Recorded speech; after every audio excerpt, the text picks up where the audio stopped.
been hearing regarding the law that was just passed in Chicago that should apparently go in effect January 1st of 2023 regarding the no cash bail. So I just, like, when I woke up this morning, I saw this video.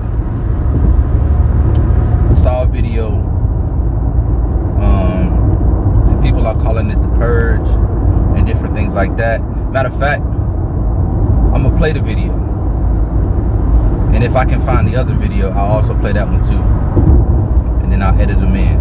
But I'm gonna try to play these two videos and let you get these perspectives from these individuals, and then I'll discuss how misinformed they are regarding it, because they just don't seem to understand how the judicial process works, and regarding being charged, posting bail, going to trial, being convicted, getting sentenced, all of that type of stuff, right? So we're gonna go there, and then we're gonna come back, and then I'm gonna quickly brief it. The movie Purge turns out to be our everyday real life, and it starts in 2023. January 1st, 2023, we are going to see the Purge kick off in Chicago as they eliminate cash bail and allow nearly every single crime to become fully legal.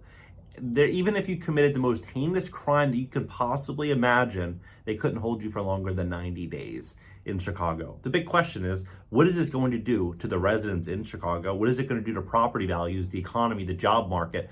Is this going to go to places like Philadelphia, places like Boston, places like LA, New York City, all over, right? You look at a lot of these cities, they all kind of follow each other in terms of landlord-tenant law, in terms of all the protests, in terms of police reform. A lot of these cities all follow the same, right? And so as this begins to happen, we have to ask ourselves, is this going to come to a city near us, even if you don't live in Chicago? Because this, to me, is real insanity. This is absolutely crazy. As of January 1st, 2023, the following things will go into effect, and people need to be aware of this. It abolishes cash bail for almost every offense. This includes, but isn't limited to, kidnapping, armed robbery, second-degree murder, drug-induced homicide, aggravated DUI, threatening a public official, and aggravated fleeing and eluding. Offenders released on electronic monitoring have to be in violation for 48 hours before law enforcement can act. They could almost drive to Alaska before we can even look for them. It denies victims their constitutional rights. And keep this in mind, businesses and homeowners, officers will no longer be able to remove trespassers from your residence or your businesses. Someone could decide to live in your shed, and all we can do is give them a ticket. You have to decide what level of force is required to remove them and whether or not it's legal. State law will release second-degree murder suspects without bail at the end of days. When a new Illinois law takes effect next year, it will do away with the cash bail system in the state, meaning suspects charged with felonies including second-degree murder, aggravated battery, and arson will be released without bail. The Counter-Signal reports the Safety, Accountability, Fairness, Equity Today Act, also called the Safety Act, will end cash bail. It includes 12 non-detainable offenses. Listen to what these offenses are, because it is absolutely crazy. Second-degree murder, aggravated battery, arson without bail, as well as drug-induced homicide, kidnapping, burglary, robbery, intimidation, aggravated DUI, aggravated fleeing and eluding, drug offenses, threatening a public official, all of which are non-detainable offenses. Think about what's happening in the economy right now in the world. A lot of people's financial position has never been weaker with record high inflation. You have everything is just going through the roof. Everything is extremely expensive, and now we're starting to see these job layoffs. The big question is, if all of this crime becomes no longer a detainable action, then why wouldn't people commit these crimes to survive, right? A lot of people are getting pushed financially. If you ever watch the Discovery Channel, when you see animals in the wild, they do whatever they need to do to survive. Why wouldn't it be any different in a city like Chicago? When the law takes effect January 1st, 2023, criminals charged with the crimes mentioned above will be released without bail. The bail system will be replaced by a bail system that considers the offense severity, the risk of not appearing in court, and the potential threat to the community if a person is released. When signaling the legislation, Governor J.B. Pritzker remarked the measure marks a substantial step towards dismantling systemic racism that plagues our communities, our state, and our nation, and brings us closer to true safety, true fairness, and true justice. Supporters of the measure say it's a step in the making the justice system equal and fair, especially for minority communities. Now, I don't agree with any of that. That's just my opinion.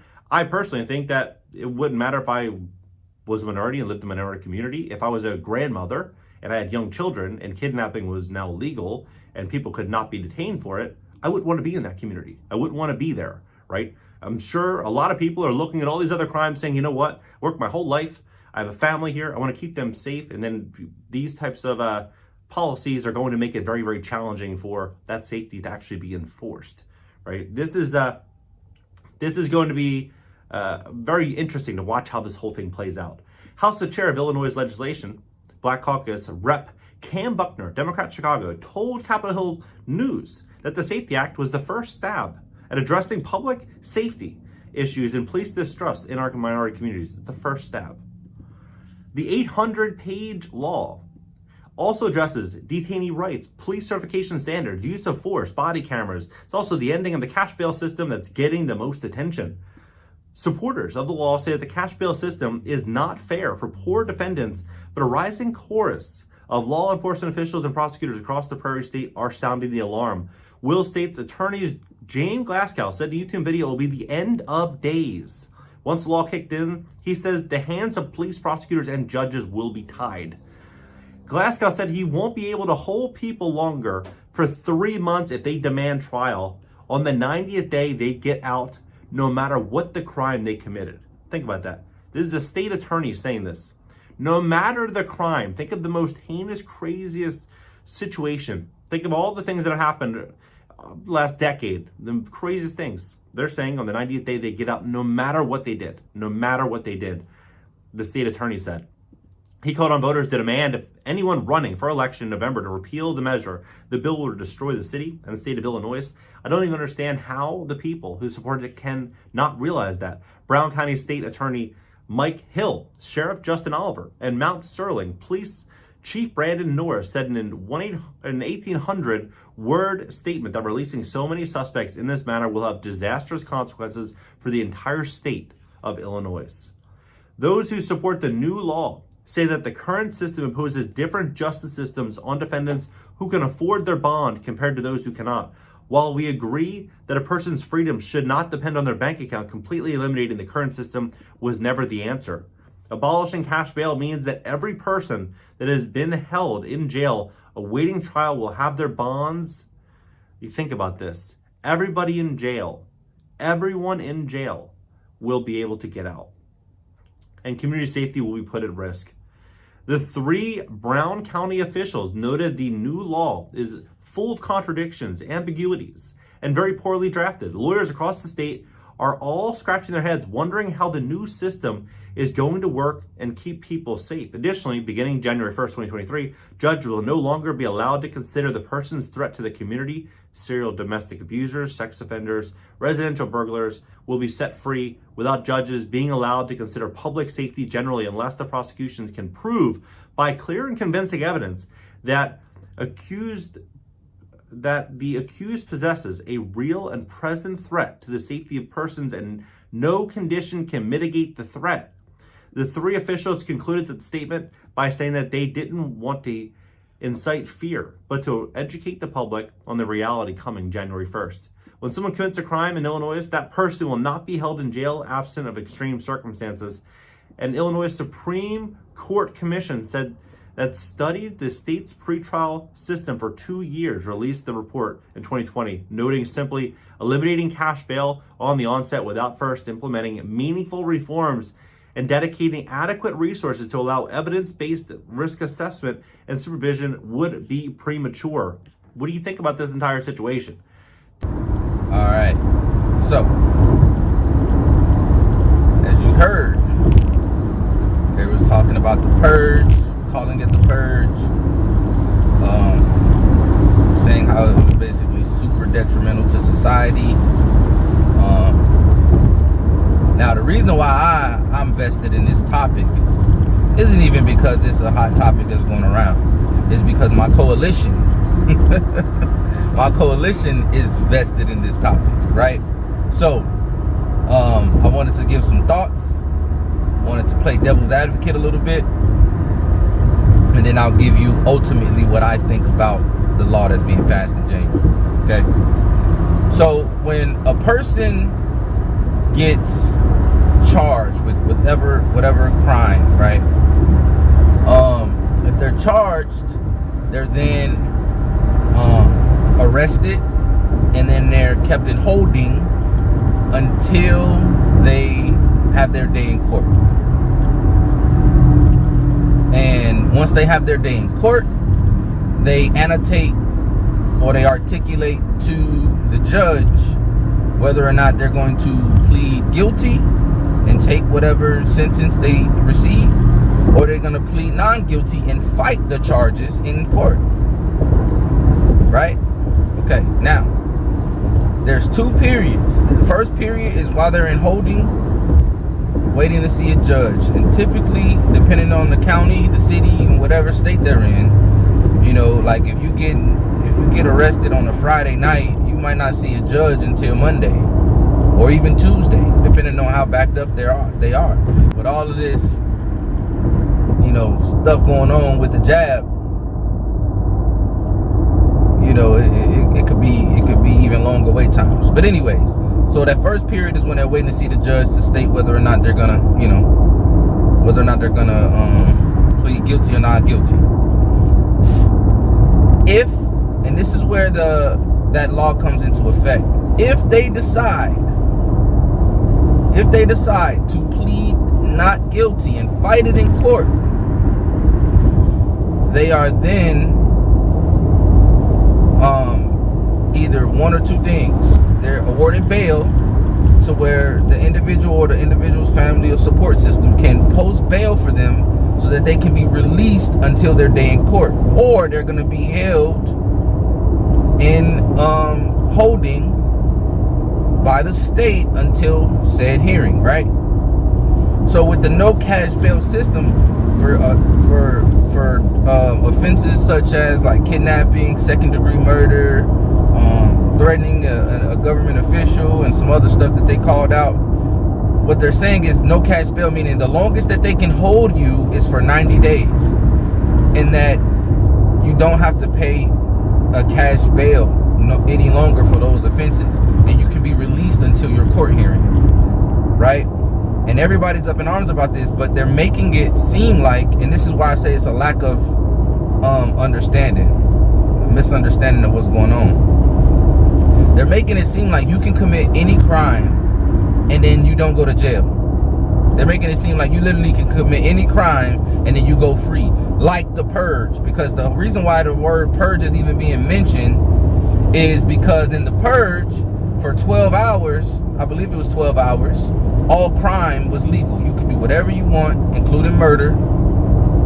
And for 12 hours, there's no prosecution, there's no arresting. You can get away with it, right? And they're trying to equate it to it. One, they're not the same thing. And two, you know what I mean, just being real with you, people have a lack of understanding of the law and how it works. Because if the people that are charged with these crimes, even if there's a no cash bail system in place, either they're gonna plead guilty and go to jail and serve their sentence, whatever that may be, or they're gonna plead not guilty and fight it in court. But if they're convicted in court, then they still gotta go to jail and serve their sentence. There's a small time period between the time that they plead not guilty to the time that they go to court. That time frame, and the court hearing, of course, obviously, because you're probably gonna have more than one hearing, right? That time period is where they're gonna be allowed to be released back to their families and their homes. Not, oh, they're just gonna get away with it free of charge. So I wanted to make that point. You gotta understand the judicial system before you start commenting on laws that gets passed. Now, with that being said, I'm gonna because I watched a couple other videos, and honestly, I truly understand why they took a stab. And this is their words. They took a stab at doing the right thing with this law. They're trying to level the playing field. They're trying to be more conscious. I'll say that. They're trying to be more conscious of everyone's situation, not just particular people. Because look at it from this perspective. You have an unarmed black man. An unarmed black man walking down the street, completely innocent, didn't do anything. Cops roll up on him, say, hey, you fit the description of somebody who, you know, committed murder in the area. We got to bring you in for questioning. The black man understands his rights, and he's like, I didn't commit any crime, sir. If you need probable cause, blah, blah, blah, blah, blah. Police, you know, happen to be some of the bad ones. Not saying all cops is bad, but this particular day, these police officers try to take him against his will. A rustle ensues. Police claim that this black man, you know, assaulted one of them, right?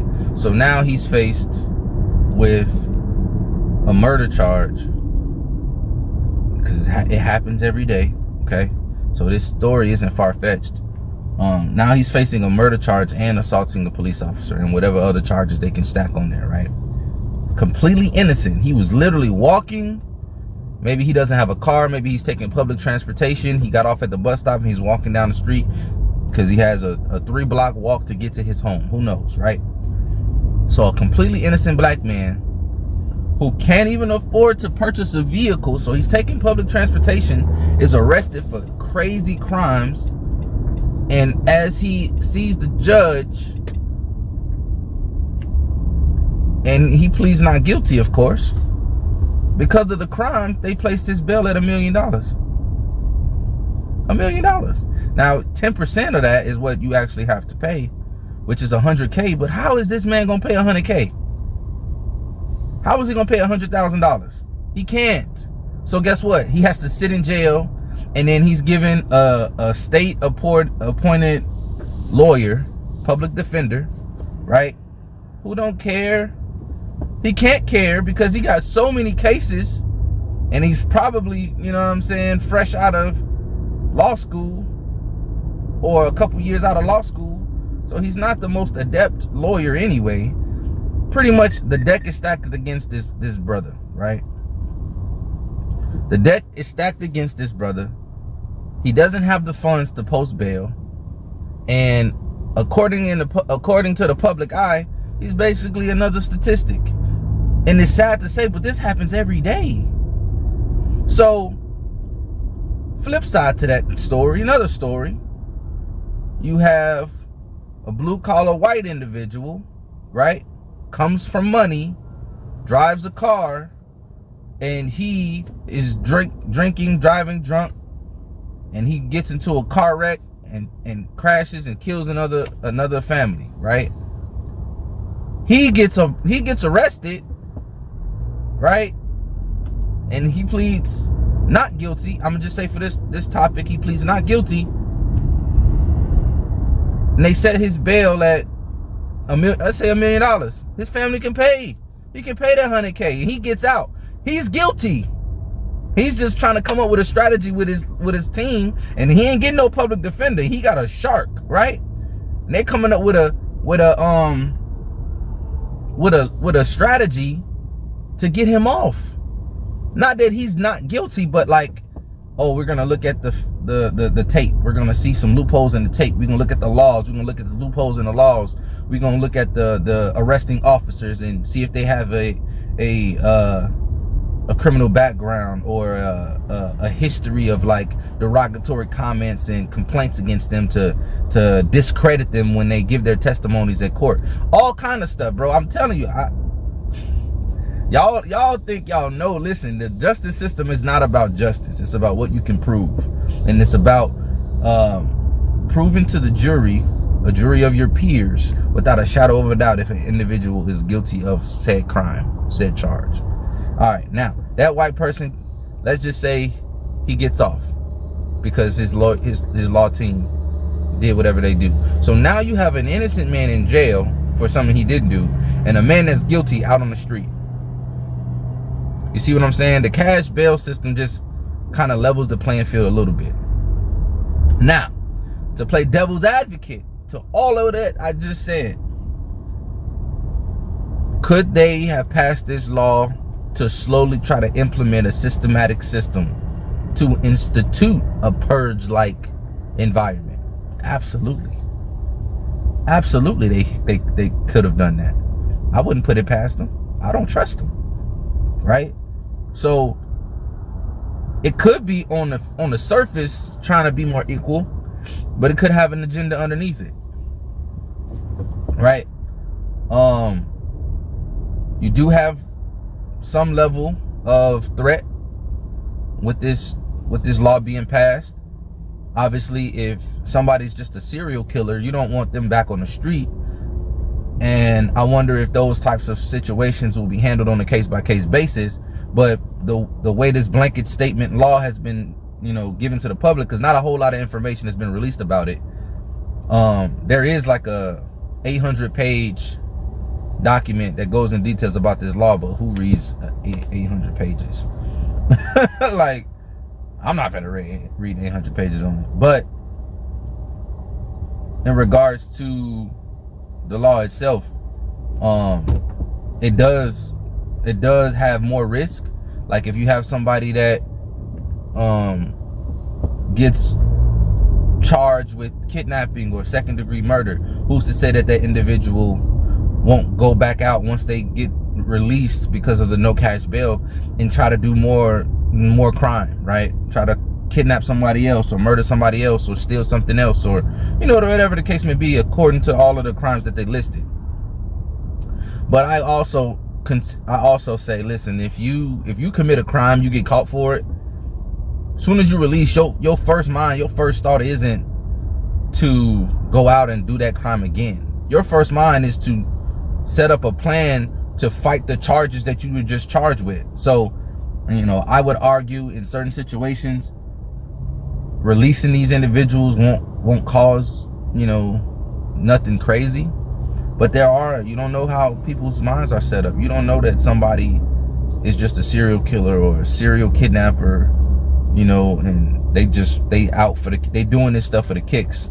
It's not situational, you know what I'm saying? So you just got to be careful. And like as always, you know how I am. I'm a strong Second Amendment supporter. And if you don't have a firearm and you just walking around the city, especially Chicago, and I'm from Chicago, especially Chicago, you just walking around the city unarmed, you asking for whatever come your way. I'm sorry. Like, I will say, with this law being passed, I already felt uncomfortable traveling there because I'm not licensed in Chicago to carry. But I tell you what though, I'm definitely do some research and see if I can get licensed, because I won't be back in that city until I'm licensed, because I'm not going in that city without carrying. Because they don't accept certain states, or I think they don't accept outsiders. You got to be like a resident or something like that. I got to look into it. But anyways, just all of these things to consider. And oh yeah, so my take on it. Overall, I can understand both arguments. I can understand both viewpoints. I understand why they said they put this law in place. And I also understand that the possible and potential agendas that can be an underlying effect, right? But overall, hell no, I don't agree with this damn law. The fuck? Y'all think that it's cool for a person to commit a crime and then potentially just get off without posting bail? Sometimes that bail is what's preventing those serial individuals, like I would mention earlier, from going out and doing, you know what I mean? But like I said, I'll give both arguments. Ultimately, I do not agree with this. I think that they could have approached trying to level the playing field. I think there was so many different ways you could have attacked this and actually succeeded in actually making it more equal, right? But just cutting out the cash bail system altogether in one fell swoop, I think this was a drastic measure to take. But that's just me. You know, definitely share your comments down below. Like this video. Share this video with other people. Some of these people needs to hear this.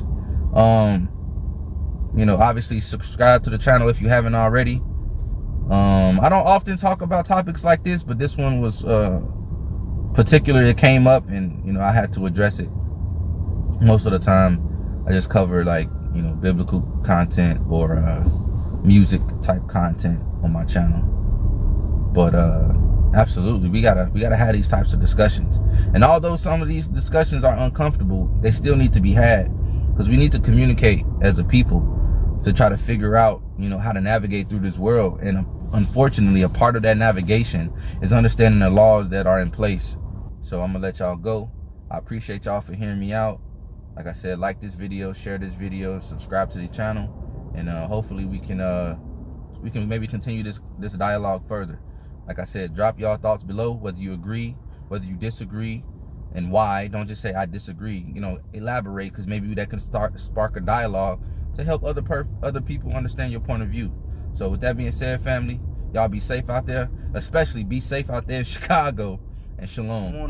Time joining in the morning, say my prayers like every night. Keeping faith in God's anointing, so I know that it's alright. Corrupt politicians make admissions, people left with nothing to fight with.